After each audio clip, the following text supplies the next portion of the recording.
ನಮಸ್ತಾರಾಯ ನಮಃ ಶಂಭವೇ ಚ ಮಯೋ ಭವೇ ಚ ನಮಃ ಶಂಕರಾಯ ಚ ಮಯಸ್ಕರಾಯ ಚ ನಮಃ ಶಿವಾಯ ಚ. ರುದ್ರದಲ್ಲಿ ಶಿವ ಪಂಚಾಕ್ಷರಿ ಮಹಿಮೆ. ಶಿವ ಪಂಚಾಕ್ಷರಿಯನ್ನ ರುದ್ರಾಧ್ಯಾಯದಲ್ಲಿ ಸೇರಿಸಿರೋದ್ರಿಂದ ಇದು ರುದ್ರಕ್ಕೆ ಅತ್ಯಂತ ಪವಿತ್ರ ಸ್ಥಾನ ಪಡೆಯಿತು. ಪ್ರಪಂಚವನ್ನ ಪರಿಪಾಲನೆ ಮಾಡ್ತಾ ಇರುವಂತಹ, ನಮ್ಮ ಪ್ರಪಂಚಕ್ಕೆ ಅನ್ನವನ್ನು ಕೊಡುತ್ತಿರುವಂತಹ ಮಹಾದೇವನಾದ ಶಿವನನ್ನ ಈ ನಮಃ ಶಿವಾಯ ಅನ್ನೋ 5 ಅಕ್ಷರಗಳಿಂದ ಪಂಚಾಕ್ಷರಿಯನ್ನ ಈ ರುದ್ರದಲ್ಲಿ ಸೇರಿಸಲಾಗಿದೆ.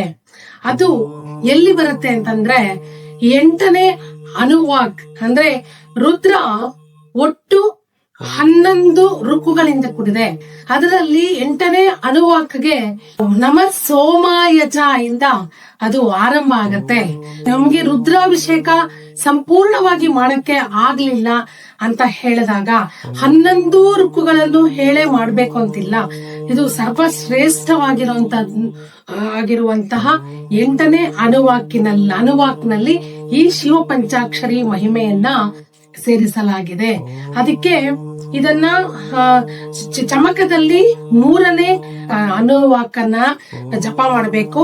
ಇದರ 8ನೇ ಅನುವಾಕಿನಿಂದ ಆದ್ರೂ ರುದ್ರದಲ್ಲಿ ಜಪ ಮಾಡ್ಕೋಬಹುದು. ಎಷ್ಟೋ ಬೆಲೆ ಬಾಳುವಂತಹ ಮುತ್ತನ್ನು, ರತ್ನವನ್ನು ಅಥವಾ ಬಂಗಾರವನ್ನು ಮನೆಗೆ ತೆಗೆದುಕೊಂಡು ಬಂದಾಗ ನಾವು ಎಷ್ಟು ಜೋಪಾನವಾಗಿ ಆ ಮುತ್ತನ್ನು, ಆ ಹರಳು ಅಥವಾ ಆ ಬಂಗಾರವನ್ನ ಬಟ್ಟೆಯಲ್ಲಿ ಸುತ್ತಿ ಯಾವ ತರ ನಾವು ಅದನ್ನ ಒಂದು ಪೆಟ್ಟಿಗೆಯಲ್ಲಿ ಶೇಖರಣೆ ಮಾಡಿ ಎತ್ತಿಟ್ಕೊಳ್ತೀವೋ ಆ ತರ ಈ ಶಿವ ಪಂಚಾಕ್ಷರಿಯನ್ನ ರುದ್ರದಲ್ಲಿ ಅತಿ ಜೋಪಾನವಾಗಿ ಇಟ್ಟಿದ್ದಾರೆ.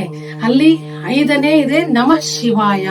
ಅಲ್ಲಿ ಏನನ್ನೂ ತೆಗೆದುಕೊಳ್ಳದಿರುವಾಗ ಶಿವ ಅಂತ ಹೇಳಿದಾಗ ಅವನು ಕ್ಷೇಮವನ್ನುಂಟು ಮಾಡುವವನು, ಮಂಗಳ ಸ್ವರೂಪನು, ಶಿವನು ಸೌಖ್ಯವನ್ನು ಕೊಡುವವನು, ಹಾಗೆ ಶಿವ ಮೋಕ್ಷವನ್ನು ಕೊಡುವವನು. ಅವನು ಕೊಡದೇ ಇರುವಂತಹದ್ದು ಯಾವುದು ಇಲ್ವೇ ಇಲ್ಲ. ಅವನಿಗಿಂತಲೂ ಬೆಲೆ ಬಾಳುವಂತಹ ವಸ್ತು ಅನ್ನೋದು ಈ ಭೂಮಿ ಮೇಲೆ ಯಾವುದೂ ಇಲ್ಲ.